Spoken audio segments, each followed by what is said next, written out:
So over here you see the data sheet in a certain view, and if you want to change around how the data sheet actually looks like, then you can go to file and then you can go to option right here, and then you can go to datasheet option right here. So right now there are grid lines being displayed right here, so you can disable them out. Maybe you want the default cell effect to be sunken right here and the default column width to be 2 inches right here. So you can also change around the font size right here, change around the weight. Let's say, for example, I'm going to make it bold and I'm going to also make it underline and press OK.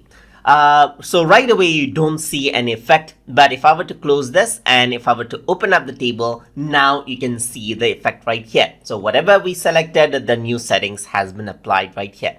So let me just go around into option and I'm going to go for raised right here. So let's go around with 3 inches now and increase out the font size even more, and I'm going to go for medium font size this time and also enable italics.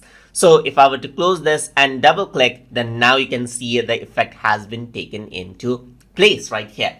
And that is how you can change around the outlook right here. So let me just go around into flat again, enable out the grid line, press OK right here, close this, and if you were to double click, now you can see that it is back to where we were in before, just like this. So that is how you can work around with the datasheet settings to change around the look of datasheet inside of Microsoft Access. So hope you guys learned something as always. And as always, please like, comment, share, and subscribe.